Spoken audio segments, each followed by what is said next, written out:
This is Don't Panic, episode number 352, recorded December 6th, 2022.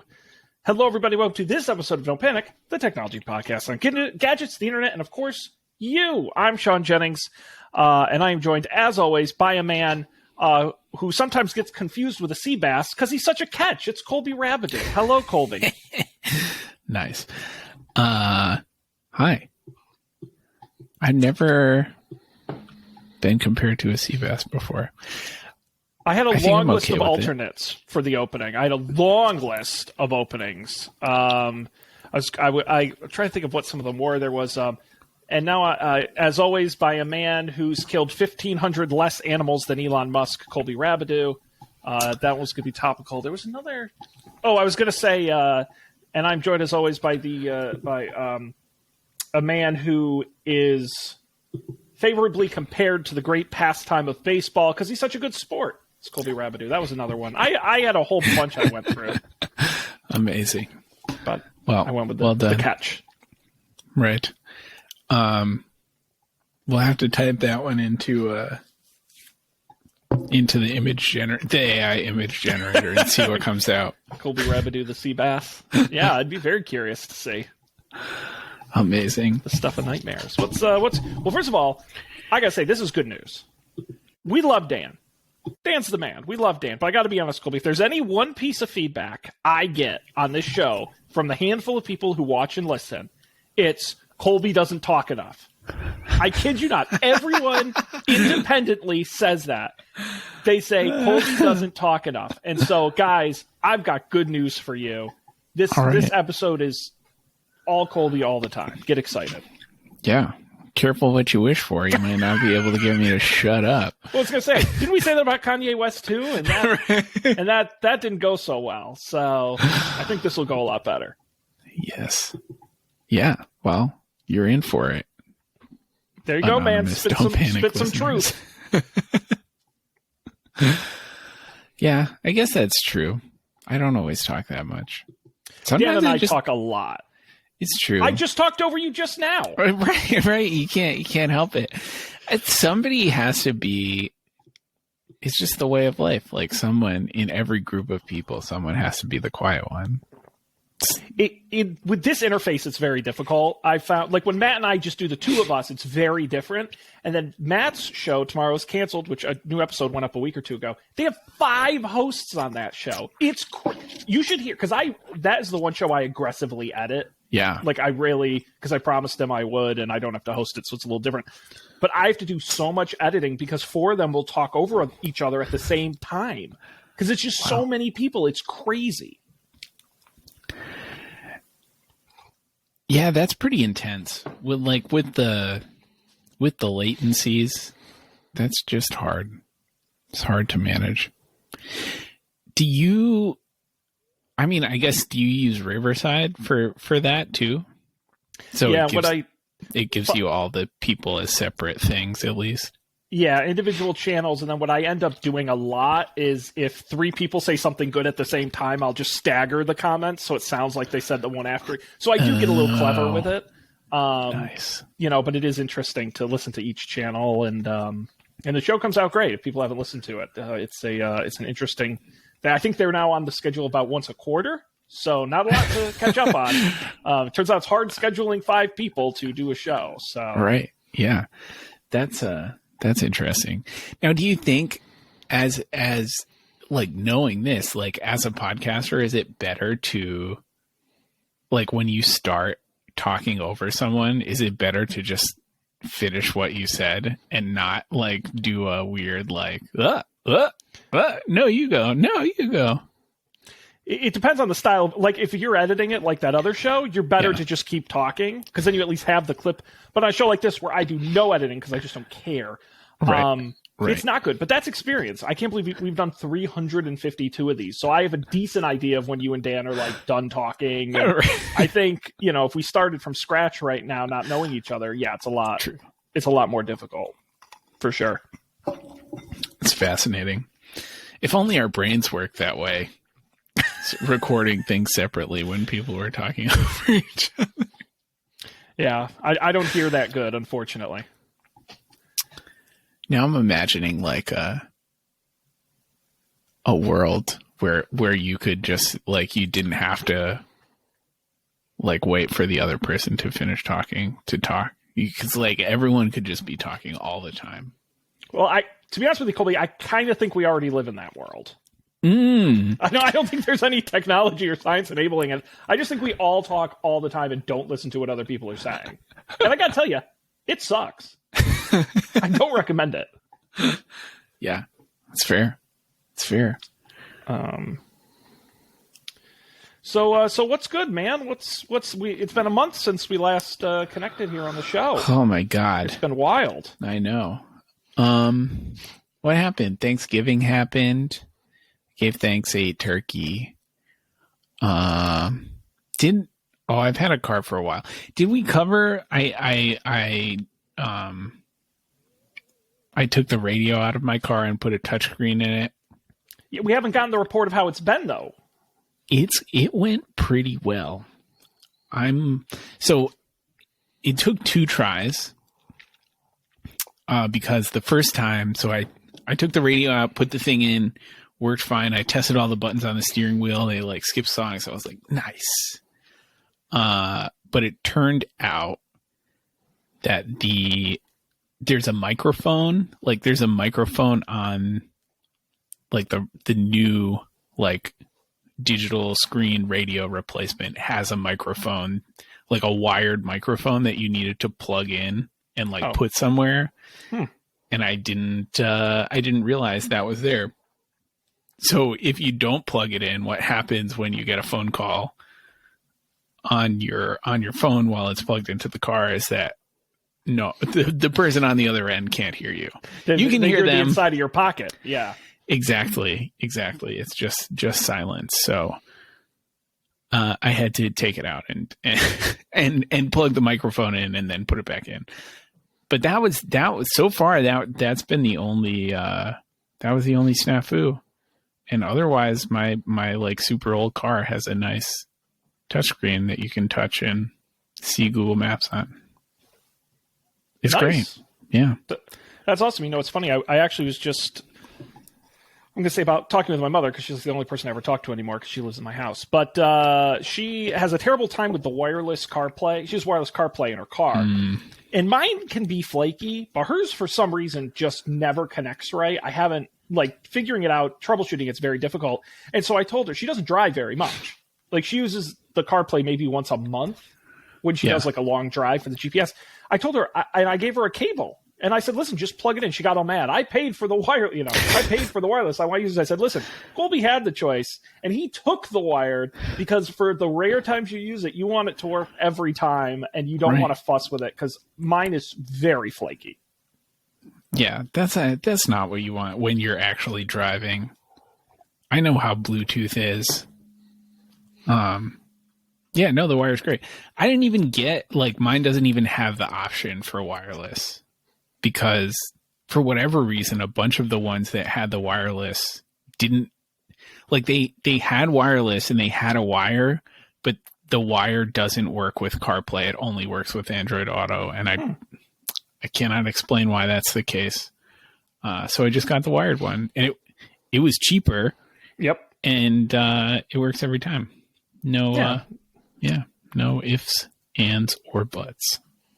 Excellent. Good. Well, the people of Massachusetts and Rhode Island are much safer knowing that Coley's keeping his eyes on the road. Darn right. And with the quality of paved roads in Rhode Island, that's probably a good thing. That used to be true, but Rhode Island got a bunch of COVID money, and they've been using all of it to repave all of the roads. So it's actually been... for almost my entire life, you could tell when you got into Rhode Island from Massachusetts because, like, suddenly the road would be super bumpy, and it is actually reversed for the first time that I can remember. Whoa. Like, you can now tell that you've entered Rhode Island because you're on smooth pavement from Massachusetts's slightly older pavement. I'm very happy to hear that because not that I've driven in a lot of places, but I've never seen anywhere quite like Rhode Island where it's not just like road that's bad, but it's roads that's like splotchy. Like it's not even that it's like a road that had gotten old, but it's road that's been patched for like 80 years. And so it's all just it's like a Swiss cheese million patch. I'd never seen that. Yes. Yeah, that's exactly what it was.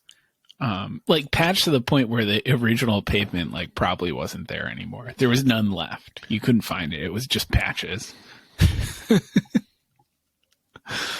But times are changing, you know. Things are looking up for old Rhodey. Big Daddy Brandon up there cashing checks. Heck yeah. Heck yeah. Well, that's good. Yeah. What about you? What's been going on? Well, I was in Vegas. I think that we talked about that in the last show. Did you get a $50 cocktail? So I had two goals: get a $50 cocktail and ride in the stupid Tesla tunnel. Oh, I accomplished one of the two. Oh no! I got a $30 cocktail, and which actually, maybe I'll see if I can throw I'm not the guy who like takes photos of his food. I'm really not, because I just don't care. Sure. But I had to take a picture of this. We went to. If you ever get to go to Las Vegas and you're looking for somewhere to eat, Sushi Samba is probably my favorite restaurant in Vegas. Incredible. One of those great places where you just say to the chef, you make a menu and they'll just bring you food and you don't know what it is. That's part of the fun of it. So it's like, oh, it's a ceviche taco. And you're like, oh, this is okay. It's like all kinds of cool stuff. But I got this beautiful, it was orange liqueur. It had cranberries in it. Let me share the tab here with my picture in it. And what else did it have in it? They floated something in it. The time, it was absolutely incredible. And I had this was after a nice glass of sake before it. So heck yeah. In respect to alcohol, and I learned a new cocktail. Let me throw this one. Have you ever heard of a paper plane? Hell yeah. Okay, I never heard it. That thing's really good. Does it have grapefruit in it, or am I mixing it up with something else? You are mixing it up with something else. It kind of tastes like like if a strawberry lemonade slushie melted. And it was a coworker of mine was like, yeah, I just found out about this. Here, I'll order. He ordered me one. I'm like, this is good. So I did drink very well, which was nice. We stayed at the new Resorts World Hotel, which was wonderful. And the show was good, but the tech angle on this, Goldie, I got to try the stupid Tesla tunnel. Nice. And let me send up a picture here for the folks watching the video version so you can see what the view looks like driving one of these cars. The guy did not mind I took the picture. So the scoop on it is a Tesla that you get in, and it takes you down a very narrow tunnel, the width of a Tesla. What I will say is it's very quick. Like, to get from the convention center to the hotel was like 2 minutes, if that. And so it's not a long tunnel. I didn't feel claustrophobic. Now, do I think you can probably get the doors half open in the width of the tunnel, so it isn't wide, but you were going through it at a decent, like 30 miles per hour, so it really didn't feel super claustrophobic. And I never saw any other cars because it wasn't that busy. Right. So you kind of just zipped through it. Are there cars going the other way? Well, that's what's interesting. So in a completed version, they actually have two tunnels side by side, one going one way, one going the other. In this case, they hadn't built the other tunnel yet, so they were using like a red light, green light, like a bunch of cars go one way and then a bunch of cars go the other. But no, at any time, it's only the one direction. Now, is this dude is like a Tesla employee or something? Like he's a professional Tesla driver? I hope so. I mean, yeah, they all had people in the cars, and the people were very nice. And yeah, the dude just drove, and he was driving, and it was not self-driving. I will point that out. His hands were on the wheel, and this guy was driving. They were very good, but my complaint about these is like everything involving the certain billionaire lunatic. Everything seemed really slapdash and shoddy. Like, sure. Everything was half built, and the road was very bumpy. Like, it was not a particularly smooth ride. What? And to get in and out of the tunnels, you have to do like these crazy sharp turns. At one point, they're like these security gates, which makes sense to get in and out.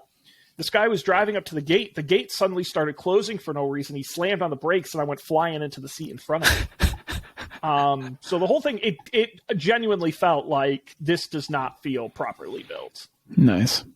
But in terms of, it was a relatively comfortable ride, and it was very fast. So, and I got to be the nerd who told all my coworkers about it.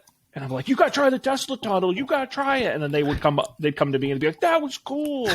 I was there with a couple of engineers, product development engineers, and they got a fun time out of it. So that's cool. I would recommend it if you're at the Las Vegas Convention Center. Sure. Now, I have to admit, Sean, when you told me you were going to ride in the Tesla tunnel, I thought you meant you were going to ride in the other thing. The Hyperloop? Hyperloop, yeah. Oh, I thought it was going to be that. That's not a thing. That's not a thing. I didn't know. I didn't know it was just like a tunnel with a car in it. Buddy, you got to get more online. Apparently. Someone's not spending enough time on Twitter like me. No. We should talk about Mastodon or something, or all of the Twitter stuff. We just haven't talked about the Twitter stuff. No. I was thinking, actually, as I was putting the rundown together, because we didn't talk about that, we haven't talked about any of the Bitcoin blockchain stuff as that's implemented. Oh, right. And I'm like, we're the podcast that covers medium stories. Right. Like, we don't cover big stories, and we don't cover, like, small, interesting stories. We cover the medium stories. Right. For better or worse. The boring ones. Heck yeah. But we can absolutely. Hey, listen, man, the floor is always open. Cool. That's for sure. So anyway, that was my review of the stupid Tesla tunnel. Neat. Did it wouldn't surprise me if it Sean, collapsed. did the Tesla you rode in have the like? So I recently was in an Uber that was a Tesla, which was the first time I've ever been in a Tesla, and it sounds weird. It's got a really weird sound. I'm not sure about it. It sounds like a weird like spaceship thing, but like not in a good way. And then the other thing was like on the screen was like what I assumed to be like a sensor powered rendering of like where the car is, like in for like a top down view of like the car and everything around it. Which was like cool, but also weird because like the whole ride I just like stared at this bizarro screen that was showing me where the car was. Like, but also that's where I was. Like I didn't need to look at this. I could have just looked around. More interesting than real life. Yeah. It's very, very strange. I guess that's they tried to build a self-driving car and all they got was this weird screen that shows you what's around the car. Well, that's what's, not to get too deep into it, but that's what's so interesting about the Tesla self-driving versus other cars. Elon, they don't have any LiDAR or radar. They don't have any of that. It's only cameras in Teslas. And famously, Elon's like, well, humans drive with their eyes. Why should we need anything more than cameras to see? And then I'm like, but humans are terrible drivers. They kill lots of people. And so that's really all you're seeing on that screen is just what's on. And there's a bunch of funny glitches. I've seen a few of them on Instagram and floating around of like what the car thinks it's seeing, like a train coming on a, like the trains that go in the street, like it really confuses those, like it's coming, it thinks it's an 18-wheeler or whatever. It doesn't. Yeah, no, it's it can be a little scary. We have one of those street trains. That would be fun / terrifying. I don't know, man. Yeah. Speaking of cameras, mine's blurry. I'm trying to. Did you like smear some jelly on it or something? I don't think so. It's really hard. I think it's like the focus is off. Yeah. This happens to me all the time. But it happens to me way more on when we're recording Don't Panic. Like it happens every time we record Don't Panic, and it does not happen to me every day. And I don't know why. Maybe it's the microphone, like the microphone. The depth is thrown. Well, yeah, I mean, it's got such a small lens in it. You know, I did that one episode with the continuity camera, and it looked like crazy good. But it's like the flakiest. I can't get it to work again. I've tried everything. Like because basically your computer has to detect it. Yeah. And no matter, I follow all the instructions. There's certain ways don't move your phone. It's got to be landscape. Plug it in. Blah, blah, and I can't get it to work again. I'm like, what a good idea done. Not good. It's a shame. Frustrating. Maybe they'll fix it. Or not. Probably not. All right. Anything else, good sir? Cameras. I did have a question for you. Yeah. What's up? So you're a young person, interested in technology, and I am an old man who still, when he wants to do music, downloads MP3s and puts them in his iTunes. But you're a strapping young lad who streams music, and I know that there's this Spotify year-end wrap-up thing going around, and I was curious if you'd be, A, if you've seen yours, and B, if you'd be willing to share some of what Colby listened to in 2022. So this is probably the worst year you could have chosen to ask me this, because I have been using Apple Music for the last like year, and when did this happen? I don't exactly remember what the impetus was for this. I think like at some point Laura and I decided to get the Apple like family sharing, the bundle one, because it was going to save us, it was just going to save us a bunch of money on like the storage and Apple TV Plus. So we're like, oh, we'll just get this. And then we were both like looking at that and like looking at our Spotify bills. And like, I've been kind of annoyed. I don't like the ad things that Spotify pops up every time you open the app now. I mean, obviously it's not every time, but it's always like, it like, honestly, I like don't mind the content of the ads. I just mind like when it pops up, because usually I'm like running out of the house, like going to the bus or something, and I just want to put some stupid music on.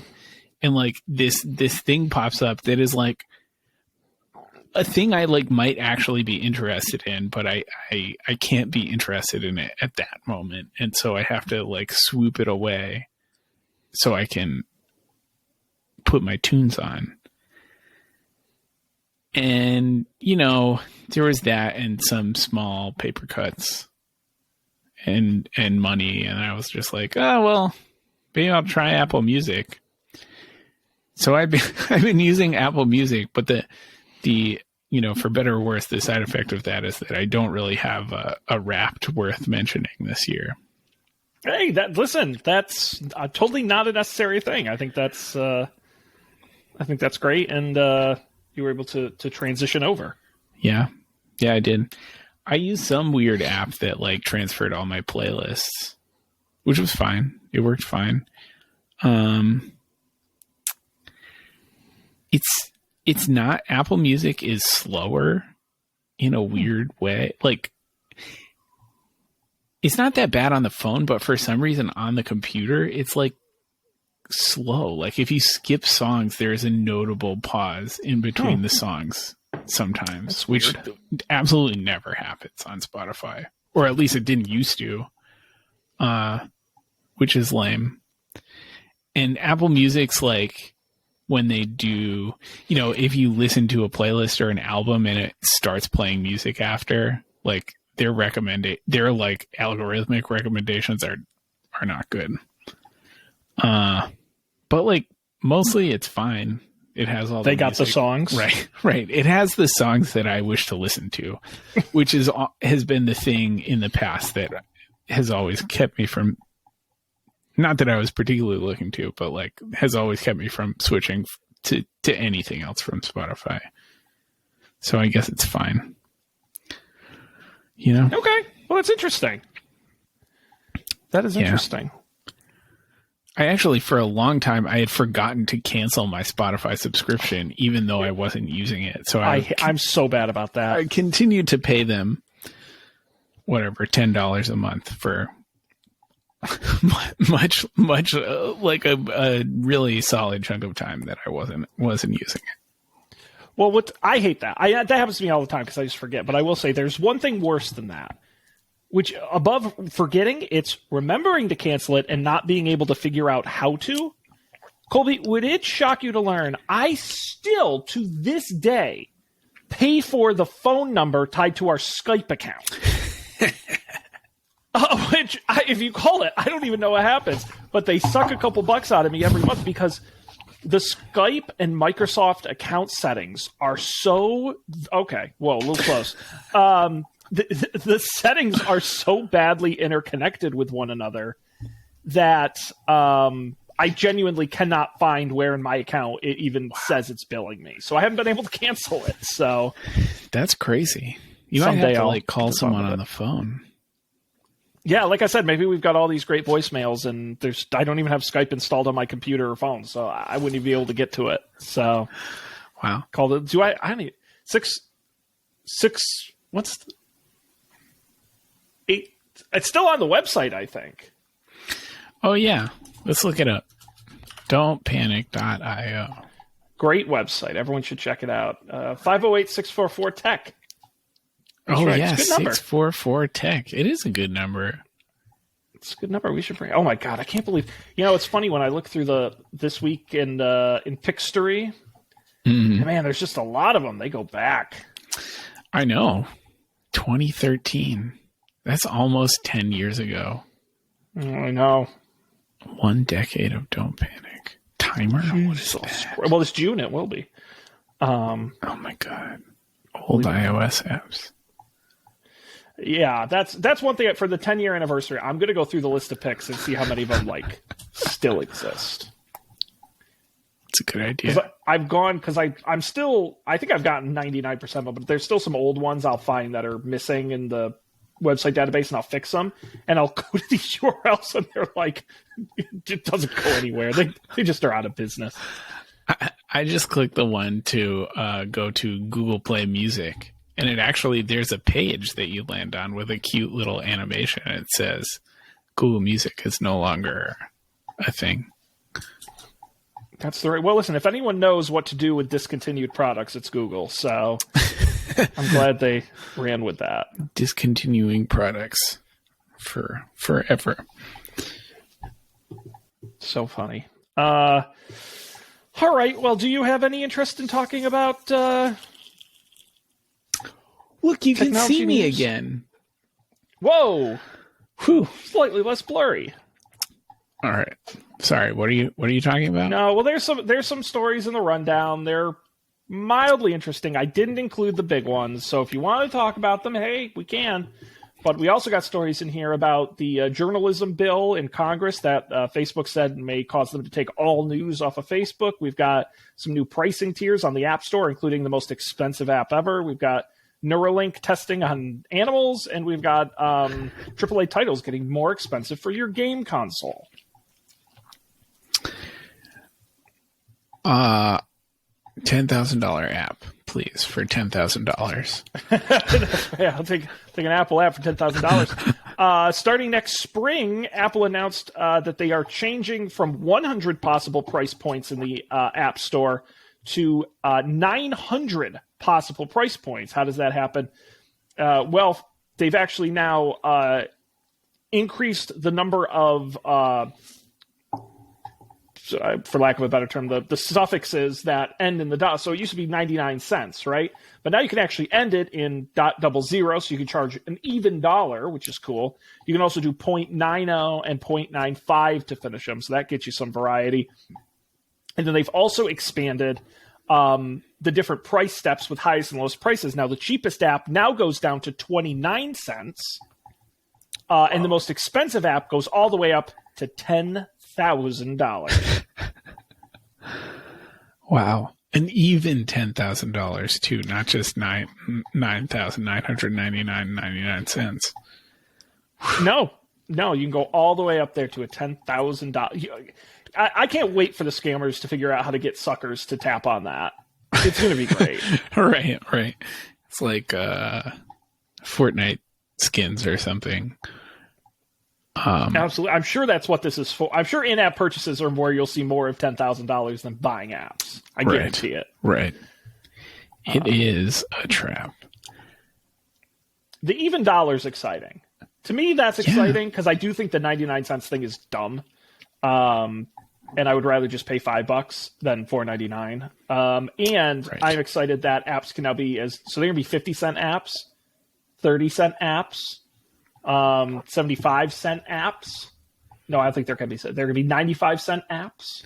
Yeah. So, It's funny. I never, thinking about it now, it's obvious to me that there was like a drop down of prices you could select and not like you could type in whatever price you wanted. But I never considered it before that regularity in app prices was like constructed, not like a natural phenomenon. well, and this was part of the class action lawsuit against them. And in the settlement of that suit, they pledged to, part of the lawsuit was claiming that they limit what people can charge. And that was a restriction in the App Store. So this was part of the response to the lawsuit, was them opening up more of these potential price points. Like, why would they have done that on purpose? That's a good question. The old max was $999. It's basically $1,000. I don't know who's charging more, so that doesn't seem helpful. I guess you could argue the minimum used to be 49 cents and now it's 29 cents. Oh, 99 cents for apps. So maybe it's under 99 cent. I don't know.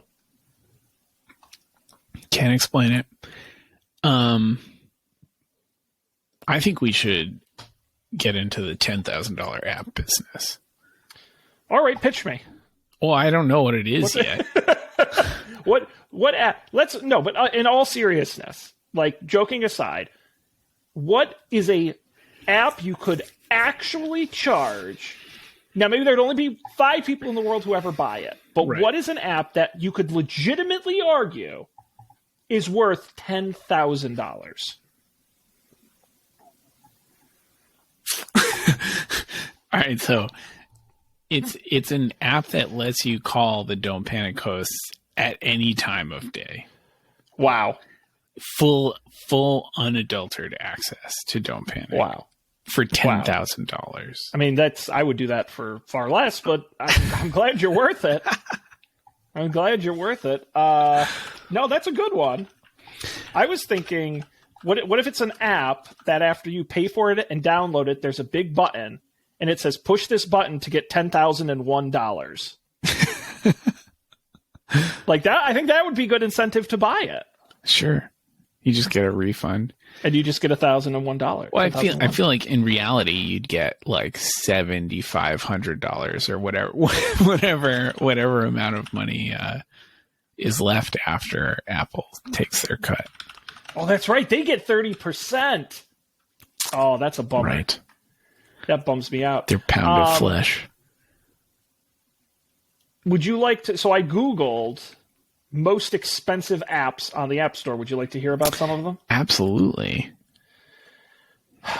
The IDIA, which is the Diagnostic Imaging Atlas for Small Animals, costs $399.99. It gives vets and animal owners a detailed and graphical explanation of various diagnostics using high-quality graphics. So, like, you take a picture of your dog and it tells you if your dog is sick?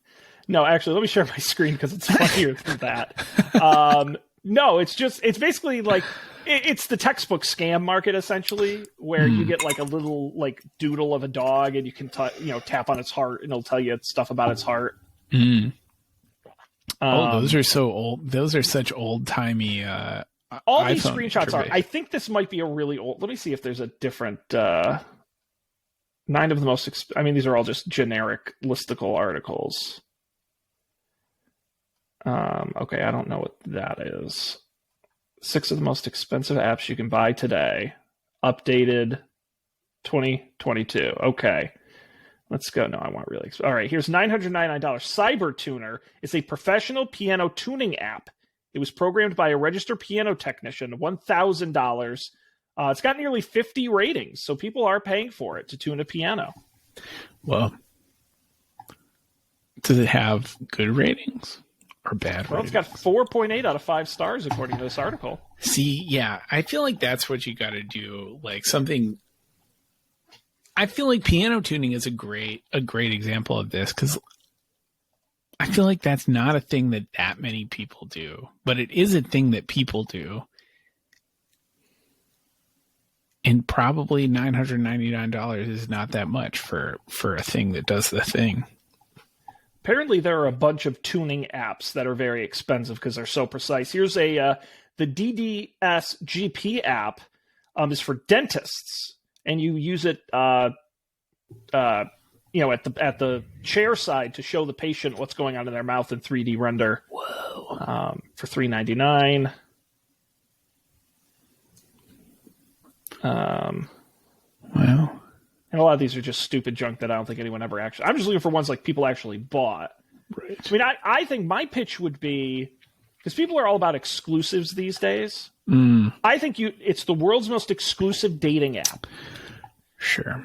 And you have to pay $10,000 to get in and download the app. And I bet you could get 100 people to do that. Totally. It'd probably work too. For them, I mean, the if you're willing to pay $10,000 for an app, and so is this other person, statistically, you might be made for each other. Soulmates. Well, they did have this was a video going around. I have so much free time. I got to get off the internet. There was a video going around. There was this art installation, and part of it was they had an ATM where you would put in your, I don't know if you saw it, you put in your card, and there was a big screen on the top of it, and it would take your picture, and it would put in your bank account balance, and it would rank you. So it would say your name and your bank balance and a picture of you, and then it would say where you ranked of everybody who's used that ATM. And it was kind of neat. And who was it? It was like was it Diplo? Or it was like some professional musician, famous musician guy went up, used it, and he had like $3 million in his checking account, and he went up to number 1. And I'm like, on one hand, that's weird, but on the other hand, that's kind of cool. Like, what a neat idea that is. So we could make a $10,000 app that, like, right? I don't know, it's maybe something like that. Yeah, it's a rich guy ranking app. Right. The whole point of the app is to show how much money you've spent on the app.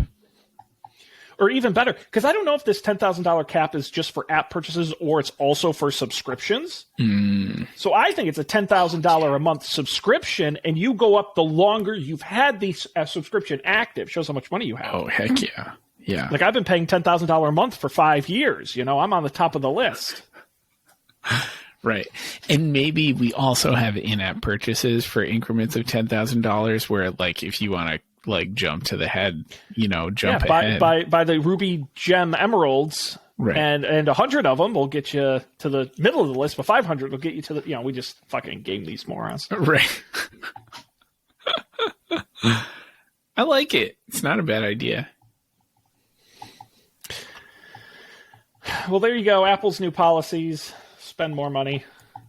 They'll get 30% of it, so they look forward to that. All right. Anything else you'd like to talk about here? Facebook is banning news? It's threatening to ban news. Let's discuss. There's a bill in Congress right now, the Journalism Competition and Preservation Act. Very similar to bills passed in Australia and Canada. It basically would allow publishers to negotiate with platforms like Facebook and Google over the distribution of their content. Basically, right now, they just publish news, and they publish the links to it, and the news sites don't make any money if nobody clicks to it. What this would do is it would give news publishers leverage against these companies and require them to pay for including news on its platform. A lot of pros and cons back and forth. But specifically, Meta came out this week, or at least one of their key executives, and said if Congress passes, quote, if Congress passes an ill-considered journalism bill as part of a national security legislation, we will be forced to consider removing news from our platform altogether rather than submit to government-mandated negotiations that unfairly disregard any value we provide to news outlets through increased traffic and subscriptions.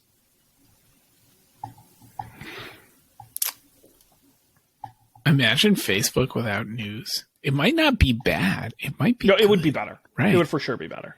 Like, I might go back on and see what's up. Yeah, but again, it's that pro con. The pro is no news. The con is you have to actually read what your friends are doing. Right. It's a burden. I don't know if that's much better. Right. Meta. Wild. So that's so funny. Does that mean we could also negotiate with Facebook? Like what qualifies an organization as a news outlet?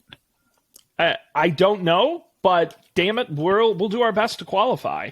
Because part of it is that, from what I've read a little bit, I'm not again an expert on this, but part of it is that it allows these you can negotiate as groups. The advantage to this bill is so Facebook doesn't have to negotiate with each individual newspaper and whatever. The bill specifically pushes group negotiations. So all we'd have to do is slip into the group. Right. We just need to join some news podcasters consortium.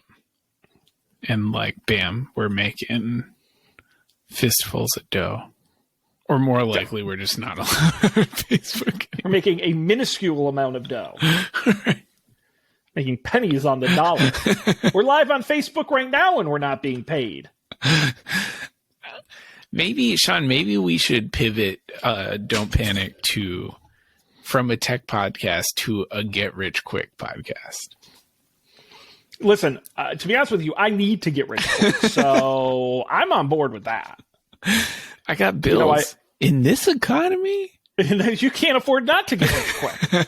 I recently tried to watch some Twitch stuff. I was bored, and everyone's excited about Twitch. And oh my god, those streams where it's like ding, ding, it's like a casino, ding, bits and likes and subscribers and all that. And the hosts are always like, and thank you to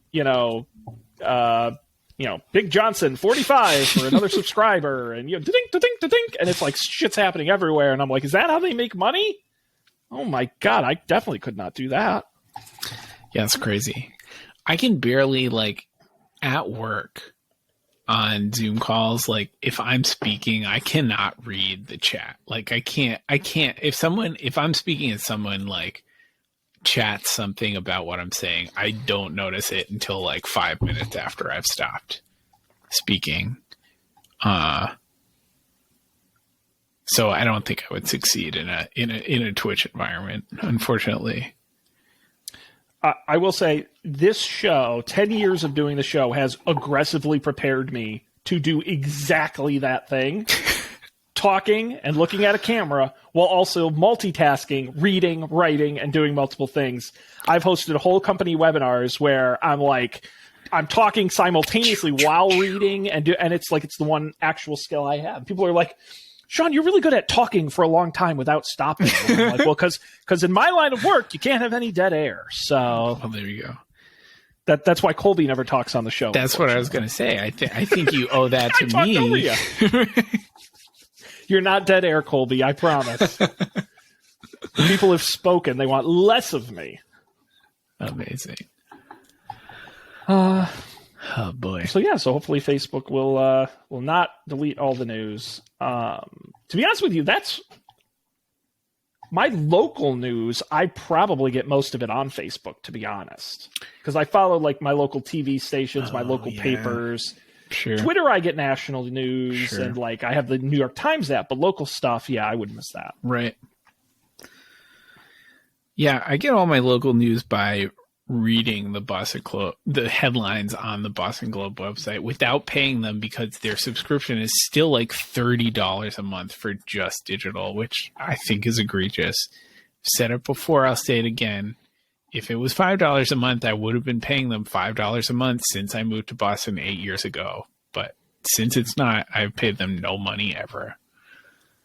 Your loss. I was thinking about that. I follow a lot of journalists, and I was thinking about that the other day, where it's like every once in a while there'll be like an interesting article on like the Arizona Republican or like, you know, the San Diego News Times, and you're like, okay, I want to, and then they ask you for, and I'm like, man, someone needs to make a system where it's like 50 cents to read an article one time. Right. And I would do that. I would absolutely do that. But it's always like, you know, $20 a month to read this one article in the Minneapolis St. Paul News Review that you're never going to read again. Right. Even less than 50 cents, right? Like, how many people click through? Right. It's got to add, especially when your story's good enough to get national attention. Like, think of how many outside subscribers are coming in from not the local area. Right.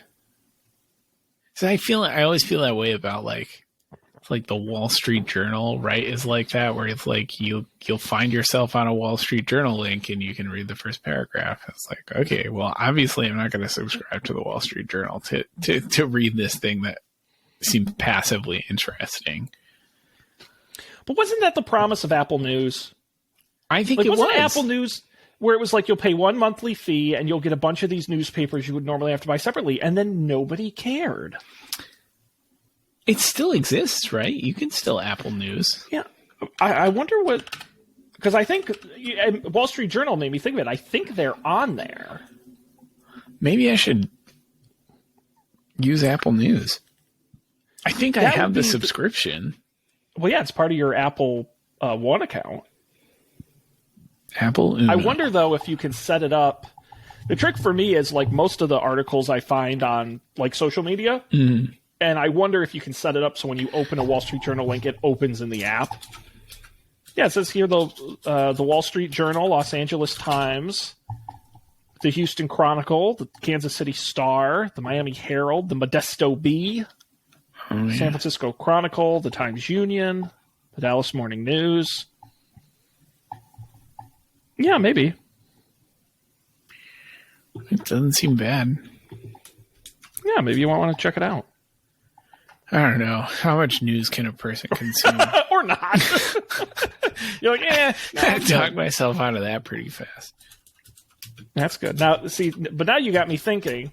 So you use the Apple Music, you use the Apple TV Plus, you use the Apple Arcade, I assume, at least one app at some point, right? Yeah, like I don't do a lot of phone gaming because I don't really commute anymore. And when I do commute, there's like, my work is in a truly inconvenient place to get to via public transit. So I do a lot of getting on and getting off of things, which is not great for playing games. So I don't play a ton of games, but I do have a couple. I have like a solitaire app that I will play sometimes. Well, the only one would be Apple Fitness. Apple Fitness I use sometimes. It is okay. It is cool. Like, I'd like to see my stats on the screen. That's fun. Well, then you're getting your money's worth, man. Right. What a great upgrade. Yeah, we'll see. Bundling. And speaking of upgrades, we got to pivot on over to picks, Colby, and I see here an upgrade listed as your pick of this week. Everybody! So this was another thing that presumably because we have been so, negligent about covering the tech news, I didn't even know that they released a new Apple TV. I was complaining to Laura about how I wanted to get a new Apple TV. And I don't know if we must have talked about this on the show, but the previous new Apple TV I tried to purchase and it got stolen. Like the FedEx person left it outside and it got stolen, and I was just not in the mood to. Oh. Or actually, I don't know if it got stolen. It might have gotten delivered to our Bizarro World building, which happens. We live at 60 Charles Gate East, and there is a 60 Charles Gate West out there in the world. That is it's kitty corner, across the highway from us. And sometimes packages just get delivered there. So it could be that that's what happened to it. But in any case, I tried to get the previous new Apple TV. I didn't get it, and I was like too much of a butt to like solve the problem. So when I learned the other day that there was a new Apple TV, I was like, oh great, and I just went to the store and got one. And it's exactly like the old Apple TV. I don't have a 4K TV, so the picture was not a meaningful upgrade, but it is not slow or weird in any of the ways that my old Apple TV was weird. And the new remote is really quite nice. It has like an iPhone-esque looking like click wheel kind of, but you can still do all the swiping on the middle of the wheel, but it also has like, you can like click the buttons. Like it has like a directional pad. And it also has a button that is a power button that shuts everything off, which you used to have to like dive into menus for. I don't know. It was a pretty good upgrade for like $100 or whatever it costs. I was pleased. Cool. Yeah, $150. Is that 150 that sounds right. big ones? That sounds right. I was Googling how long Apple TV has been a thing. And that would be since 2007. Wow. Which is kind of incredible. And it took this long to make a remote that's really great. Have I had the same Apple TV since... Was there a really old one? Well, the first high definition one, I believe, was 2015. Is that right? Let me look. Oh, yeah. I remember the really old one that had like... It had a totally different remote. Yeah, did your one support 4K at all? I think my old one was the first one that had the touch remote. Okay. And it was the first one that had like tvOS. Remember they did a big like OS upgrade. Yeah, so you had you either had the original HD or the first 4K one. I think so. I'm pretty sure it was the original HD that I was still cranking. Okay, wow. Well, that came out, premiered in 2015. Right. So it had a pretty good run. Yeah, no, that was not a bad deal. And honestly, all things considered, it worked fine. You know, like once in a while, an app would get weird and crash. There was a period of time where Netflix definitely had a memory leak. So if you like scrolled through Netflix for too long, it would basically stop working. You'd have to quit the app and start again. Like try and get to where you were trying to go really fast. But yeah, we're on to bigger and better things. Well, I will say, one of the underrated aspects of Wikipedia is these extremely helpful product version tables. That's exactly what I'm looking at. Like, I can't tell you, like, it is underrated how helpful these, when you're like, how many Zunes did they make? And then you can look and they like have like a timeline and all this like ultra detailed stuff. I'm like, this is awesome. Right. So it's almost making me consider clicking yes, I'll donate $2 on the like, we'll be quick. Please give us money. I definitely get $2. I think I donated to Wikipedia once like 5 years ago. So I think I'm good. Yeah, I did too. And now they always email me every year. I think I wrote it off on my taxes that year, but it was such a small amount. I don't think it mattered at all. All right. Well, that's a great pick. Apple TV 4K, a worthy upgrade, says Colby. For my pick this week, I have a book I just read on my Vegas trip because I like to read when I am on planes. And I've been wanting to read this. It's going to be on a future Up for Debate episode. The book is called Song of Spider-Man, the inside story of the most controversial musical in Broadway history. It is the behind-the-scenes story of the famously bad Spider-Man musical, Spider-Man Turn Off the Dark. The book is written by the playwright who actually wrote the musical. So he was inside, he was the guy.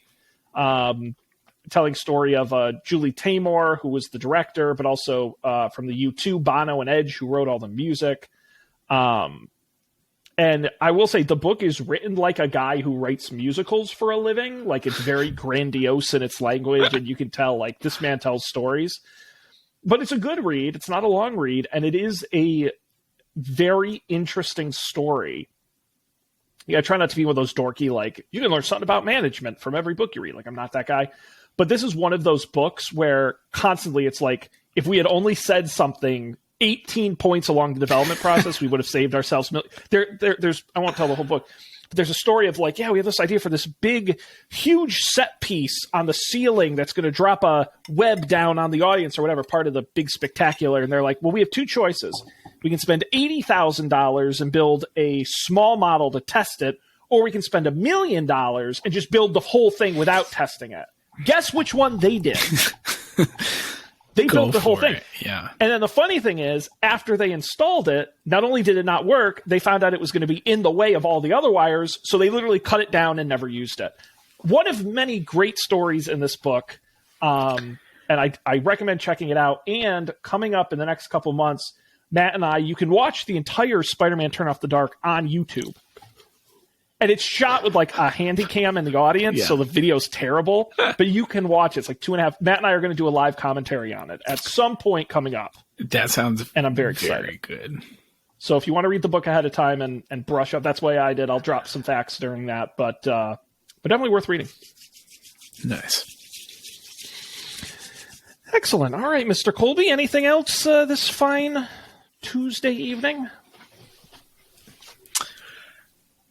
I think we covered it, if we're being honest. We covered a lot. I think we're good for like a whole nother month or two. I mean, there's really no rush. Yeah, like January, February. I mean, that's next time we'll see Dan at the rate that poor guy's going. Yeah, exactly. Who knows? It's so funny. The running joke is, where in the world is Dan Miller? He's like, oh, I just had a red-eye flight last night. I'm like, from where? From where to where? Like, my goodness, the man never sits still. Well, hopefully we'll have him back in an upcoming episode. That would be great. And actually, we haven't done Up for Debate in a while. I don't even know the last time we did one of those, because Matt's turns out when you spend all day around children, you're constantly sick. Ah, yeah.